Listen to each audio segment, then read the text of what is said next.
sejahtera untuk kita semua. Perkenalkan, saya Haswita Burusumbiring, guru IPA SMP swasta Asisi 3 Binanga, sekaligus mahasiswa PPG dalam jabatan angkatan kedua kategori 1 di Universitas Negeri Yogyakarta. Pada hari ini, saya akan melakukan praktik pembelajaran ataupun uji kinerja di sekolah saya SMP Asisi 3 Binanga dengan materi asam, basa, dan garam di kelas 7. Berikut adalah video uji kinerja saya. Terima kasih, selamat menyaksikan. Kita berdoa. Let us pray. Dear God, thank you for your little and offer our life. And Lord, we will start our lesson today. Please bless us for teaching and learning process. Then, please also bless in the name of Jesus Christ we pray. Amen.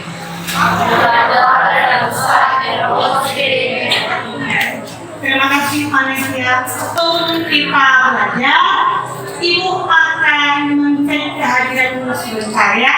Ya, ada Bu Jonathan. Ada Bu. Oke, siap.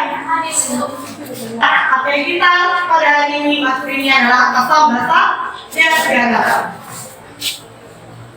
Kemarin sudah Ibu kirim bahan ajarnya, sudah dipelajari? Sudah. Terima kasih untuk anak ini. Jadi tadi kita sudah doa, sudah Ibu juga cek kehadirannya, lakukan ice breathing. Silakan berdiri.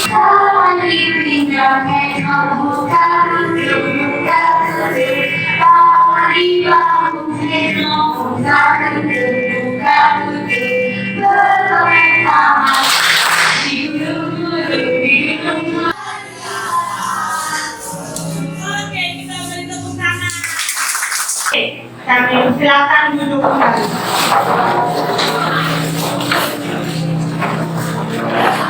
Bagaimana tuh? Kan kita tunjukkan lagi ya di akhir pembelajaran. Mengapa besi yang keras dapat rapuh karena karat? Ada yang tahu? Silakan aku rahasia. Karena dalam air hujan ada salah satu sifat, yaitu sifat asam yang menyebabkan korupsi. Oke, tepuk tangan. Betul. Air hujan itu bisa menyebabkan korosi karena ada kandungannya yang membuat benda seperti logam bisa berkarat. Rasa yang terdapat pada buah apel. Oke, selain manis, sudah kita dapat asam. Berarti sangat erat kaitannya dengan kehidupan kita. Materi ini apa sih nanti gambarannya ke depan? Apa sih manfaatnya nanti ke depan? Tujuan pembelajaran kita pada hari ini hanya dua. Ya.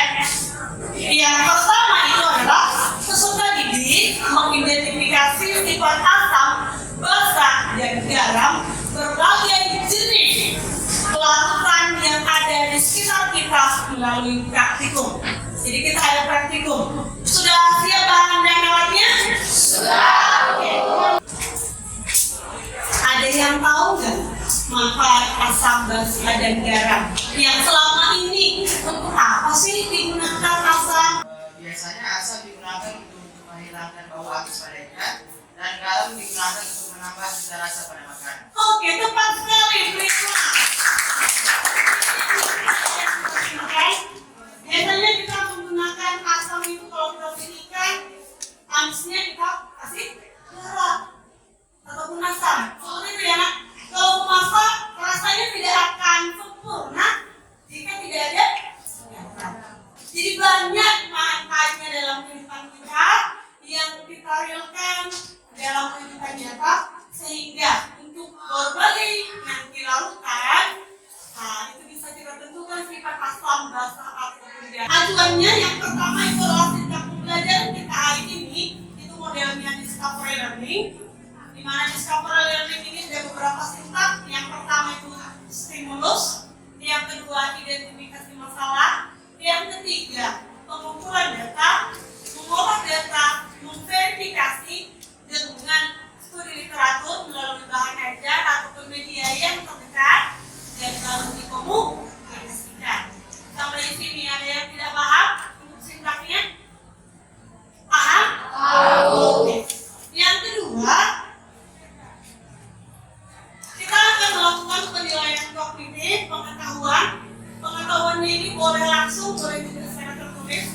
Lalu penilaian sikapnya ada 2, gotong royong dan bernalar kritis. Tapi di dalam kegiatan praktikum itu nanti ada kegiatan bergotong royong dan menjawab pertanyaan. Sekaligus keterampilannya pasti kita melakukan percobaan. Itu juga nanti saya observasi. Yang terakhir itu adalah kita mengadakan pretest dan post-test. Bisa mengerti aku? Kalau kegiatan kita pretest, pretest ini yang pertama tujuannya belajar nggak kamu di rumah. Kau persiapkan nggak dirimu untuk materi hari ini. Ini kodenya 180027.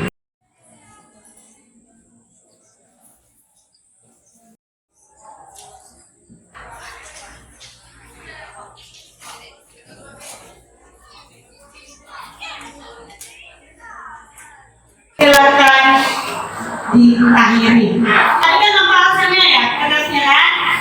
Kalau memang kurang memuaskan, berarti perlu perbaikan. Ya, perlu perbaikan di akhir sebelah. Ya, sintaks pembelajaran kita. Yang pertama itu stimulus. Ya, kamu akan melihat video. Dalam kehidupan sehari-hari, kita sering mengalami kesulitan membersihkan benda-benda di sekitar kita dari kotoran yang menempel padanya. Tetap tidak bisa? Sekarang cobalah dengan menggunakan jeruk nipis. Apa yang terjadi? Sungguh mengesankan. Dengan menggosokkan jeruk nipis pada koin, karena koin dapat dihilangkan. Siapa yang bisa membuat pertanyaan dari video tersebut? Mengapa larutan jeruk nipis dapat menghilangkan karat pada koin? Oke, tepat sekali ya. Ada pertanyaannya. Dari videonya bukan dibilang tadi apa informasi membuat pertanyaan. Satu lagi, siapa lagi coba yang membuat pertanyaan? Oke, silakan dijawab. Mengapa serat koin tidak dapat dibersihkan menggunakan air dan sabun? Oke, kenapa air tidak bisa?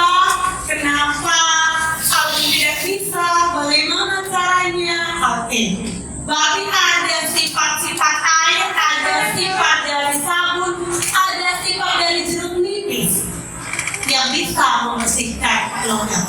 Kelompok nanti mendapat 2. Apakah sudah duduk di dalam kelompoknya? Sudah.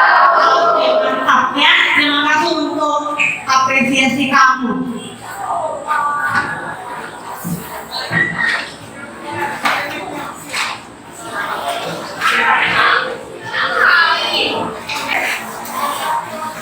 Kumpulan data, perhatikan dulu video berikut ini. Asam dan basa merupakan 2 senyawa kimia yang sangat penting dalam kehidupan sehari-hari kita.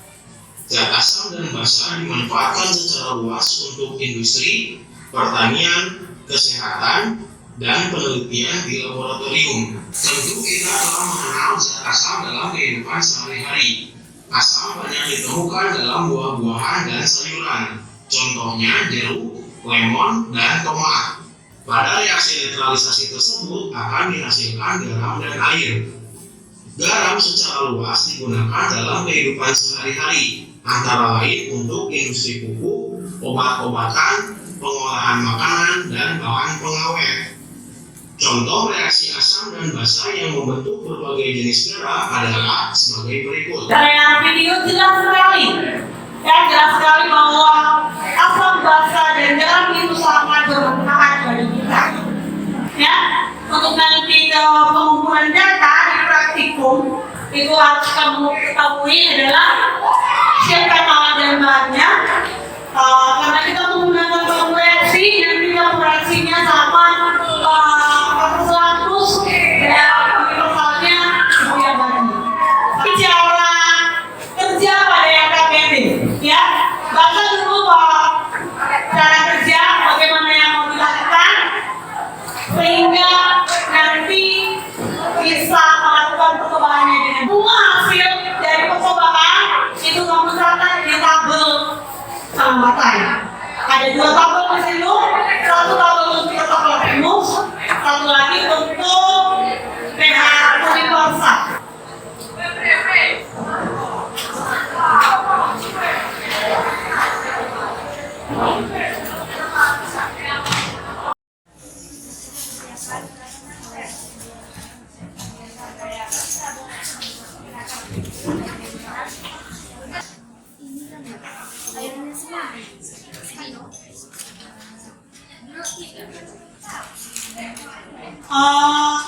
lewat setengah ya nanti, lewat setengah ya, biar lebih gampang mencelupkannya nanti ya. Oke ya, kalau bisa hampir penuh biar lebih gampang ya.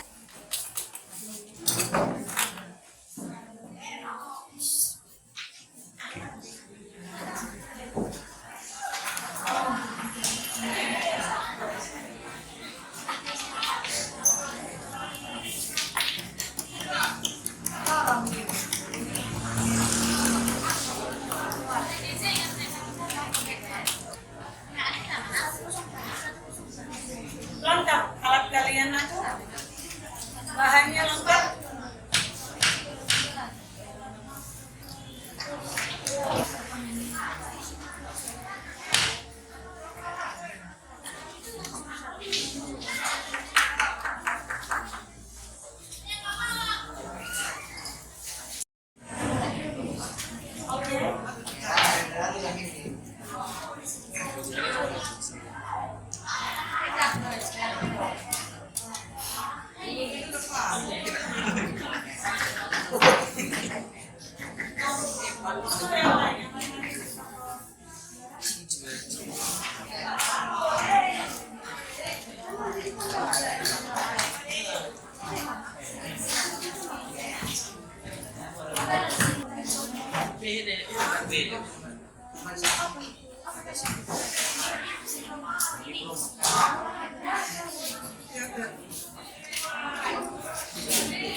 Silakan dicatat bisa ya.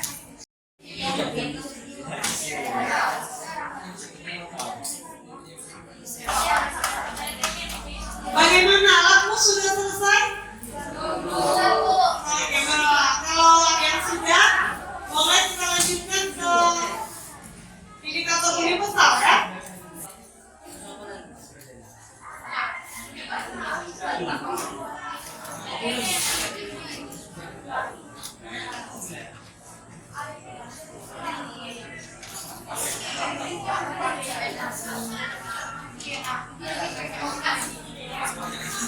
Ini ratus.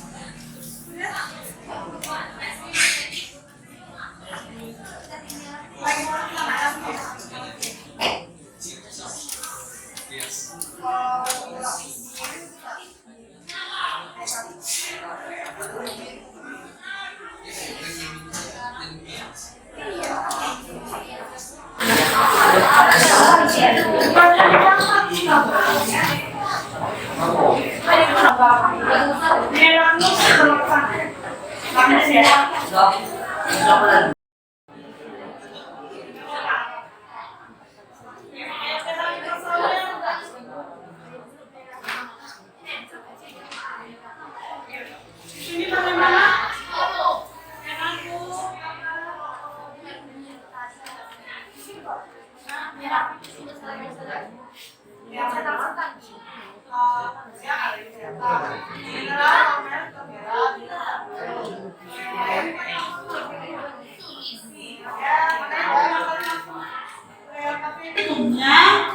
Langsung dijawab pertanyaannya.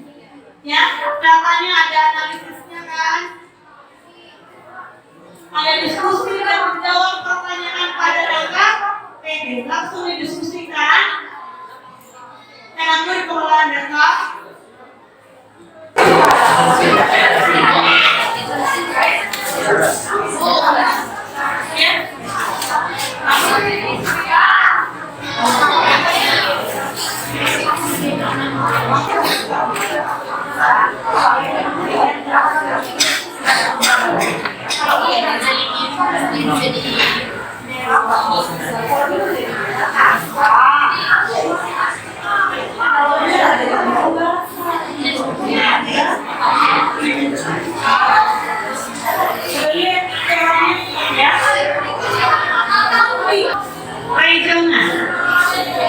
Kenapa PH itu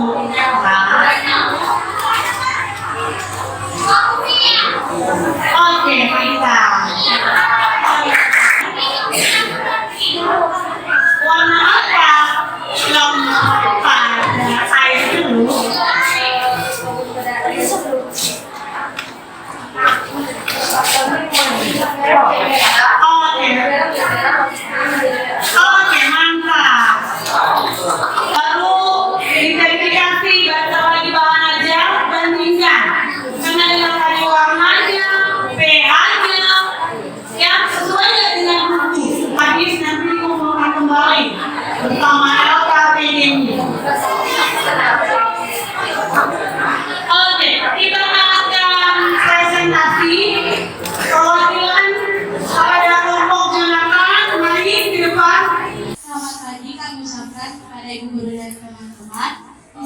kami akan mempresentasikan hasil diskusi kami terkait materi kita pada hari ini.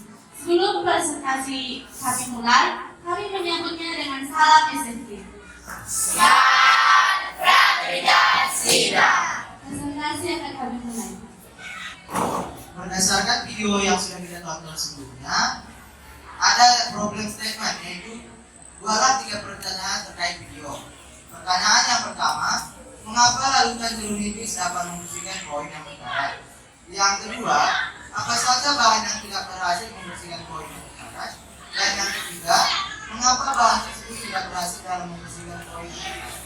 Dari percobaan yang sudah kita lakukan terkait dengan kertas lakmus, pada air mineral, kertas lakmus merah tetap menjadi merah, dan lakmus biru tetap biru. Artinya, jenis larutannya yaitu netral atau garam. Yang kedua, larutan juga, lakmus merah tetap menjadi merah, dan lakmus biru menjadi merah, yaitu jenis larutannya asam. Yang ketiga, air kabur, lakmus merah menjadi biru, dan lakmus biru tetap biru, jenis larutannya basah. Yang keempat, larutan garam batu, lakmus merah tetap merah, dan lakmus biru tetap biru, berarti jenis larutannya netral. Yang kelima, air jeruk, lakmus merah tetap merah, dan lakmus biru menjadi merah, jenis larutannya yaitu asam. Yang keenam, larutan gula, lakmus merah tetap merah, dan lakmus biru tetap biru, jenis larutannya yaitu netral. Dan yang ketujuh, obat mana dilarutkan dengan air, lakmus merahnya berubah menjadi biru, dan lakmus birunya tetap biru, jenis larutannya yaitu basah. Yang kedelapan, lakmus merahnya menjadi biru, dan lakmus biru tetap biru, jenis larutannya yaitu basah. Nah, pada kegiatan kedua, kita menggunakan indikator universal. Yang pertama, air mineral perubahan warna menjadi hijau yang memiliki pH 7 dan jenis larutannya adalah netral. Yang kedua, larutan juga mengalami perubahan menjadi orange yang memiliki pH 4 dan jenis larutannya asam. Yang ketiga, air kapur mengalami perubahan warna menjadi biru, pH larutannya adalah 12 dan jenis larutannya basah. Yang keempat, larutan garam batu berubah warna menjadi hijau, pH larutannya 7 dan jenis larutannya netral. Yang kelima, air jeruk perubahan warnanya orange, memiliki pH 3 dan jenis larutannya asam. Yang keenam, larutan gula mengalami perubahan warna menjadi hijau, pH larutannya 7 dan jenisnya adalah netral. Yang kedelapan, obat mah yang dilarutkan dengan air mengalami perubahan berwarna hijau, pH larutannya 9 dan jenis larutannya adalah basah. Yang terakhir, air deterjen mengalami perubahan menjadi warna ungu, pH-nya 12 dan sifatnya adalah basah. Materi berikutnya yaitu tuliskan larutan yang bersifat asam. Indikasinya apa? Jelaskan jawabannya. Yang pertama yang kami buat yaitu larutan merah. Karena lakmus merah menjadi merah, biru menjadi merah, dan pH-nya kurang dari 7. Warna pada pH kuning merah ke kuning. Yang kedua, tuliskan larutan yang bersifat basah. Indikasinya apa? Jelaskan jawabannya. Yang pertama yaitu larutan air kapur. Yang kedua, larutan obat mah. Yang ketiga, larutan deterjen. Karena lakmus merah menjadi biru dan biru menjadi biru, dan pH-nya lebih dari 7. Warna pada pH universal biru ke biru. Yang ketiga, tuliskan larutan yang bersifat netral. Indikasinya apa? Dan jelaskan jawabannya. Larutan yang bersifat netral yang pertama air mineral, garam dapur, dan larutan gula. Karena lakmus merah bisa menjadi merah dan lakmus biru tetap menjadi biru. pH-nya adalah 7. Warna pH pada pH universal adalah hijau. Berdasarkan percobaan yang kami lakukan, tuliskan ciri-ciri larutan yang bersifat asam, basah, dan netral. Asam, lakmus merah menjadi merah, lakmus biru menjadi merah,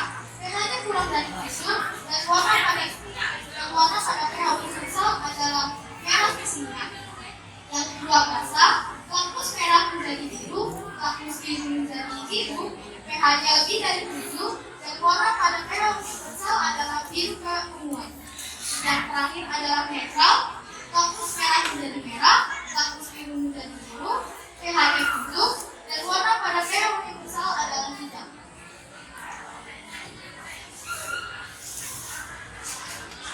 Nah, dari percobaan yang kita lakukan ini, kesimpulan yang kami dapat adalah Kesimpulan yang kami dapatkan yaitu di dalam percobaan ini kita menjadi mengetahui zat yang bersifat asam, basa dan garam dari setiap larutan yang dicelupkan dalam bekas lakmus atau pH universal. Tentunya dalam kegiatan percobaan ini sangat berkaitan erat dengan hidup kita karena banyak jenis-jenis larutan atau alat-alat yang digunakan di dalam percobaan ini. Ada yang mau bertanya di kelompok ini? Oke, silakan Pak ya. kita yang dimiliki larutan basa. Baik, di sini saya membawakannya sifat larutan atau senyawa basa, yaitu larutan basa membawa warna lakmus merah menjadi biru, pH-nya di atas 7. 2. Dapat menetralkan sifat asam. Berikutnya bersifat plastik atau dapat terbakar, berkarat, dan rusak akibat peristiwa ini. Oke, berikan tepuk yang kita lakukan ada lagi tambahannya. Kaustik itu adalah merusak kulit, ya. Oke, itu tambahannya. Jadi silakan cari informasi yang lain. Pada kelompok Jonathan boleh silakan. Siap, terima kasih. Kegiatan penutup. Yang pertama itu kesimpulan dan penguatan. Sebelum kesimpulan, penguatannya yang pertama itu adalah asam itu kalau dalam air menghasilkan ion positif, ion hidrogen. Kalau basa itu lawannya ion negatif, ion hidroksida. Dan sifatnya banyak yang sesuai dengan yang kamu temukan. Yang pertama tadi rasanya asam, kalau basa air. Oke, pH-nya kalau asam itu lebih kecil dari 7 dan basa di atas 7. Kalau garam oke, netral ataupun 7. Itu ya. Kalian berapa yang memberikan kesimpulan pada hari ini? Oke, Mencia. Yang pertama, jika larutan asam terkena lakmus biru akan menjadi merah dan lakmus merah akan tetap menjadi merah. Jika larutan basa bertemu dengan lakmus merah akan menjadi biru dan lakmus biru akan menjadi biru. Dan yang terakhir, jika netral bertemu dengan tetes lakmus merah akan tetap menjadi merah dan tetes lakmus biru akan menjadi biru. Hanya ini yang bisa saya sampaikan. Oke. Kesimpulan yang saya dapat dari pembelajaran asam, basa, dan garam adalah kita dapat mengetahui bahwa jika larutan asam tercatat dengan lakmus, larutan biru menjadi warna merah, sedangkan basa larutan merah menjadi berwarna biru. Juga kita juga dapat mengetahui bahwa larutan asam ditambahkan ke larutan basa dapat menetralisasikan menghasilkan reaksi garam dan air. Juga kita dapat mengetahui pH-pH pada larutan asam, basa, dan garam. Dan kita juga dapat mengetahui bahwa indikator asam, indikator alami dan buatan indikator alami seperti bunga kembang sepatu, kulit, dan semoga dapat saya sampaikan. Terima kasih. Kita masuk ke yang kedua, refleksi. Refleksi ini mau tanya dulu, bagaimana pembelajaran hari ini? Oke. Karena seluruh satu orang atau 2 orang yang mau merefleksikan kegiatan pembelajaran. Di sini saya merasa senang dalam mengikuti proses pembelajaran kita dan karakter aktifan kita pun semakin maju, di mana mulai dari membuat percobaan, tanya jawab, mempresentasikan hasil diskusinya, dan saya merasa kita semua aktif dalam mengikuti pembelajaran tersebut. Pada hari ini praktek dengan kerjasama yang baik. Kerjasama inilah yang membuat kita mendapatkan hasil dari percobaan kita dan menambah kepercayaan diri melalui tanya jawab ataupun melalui presentasi yang kita lakukan pada hari ini. Kita berharap semua kedepannya kita dapat melakukan hal tersebut dengan baik dan lebih baik lagi. Bahan materi yang mau kita pelajari sudah tadi diingatkan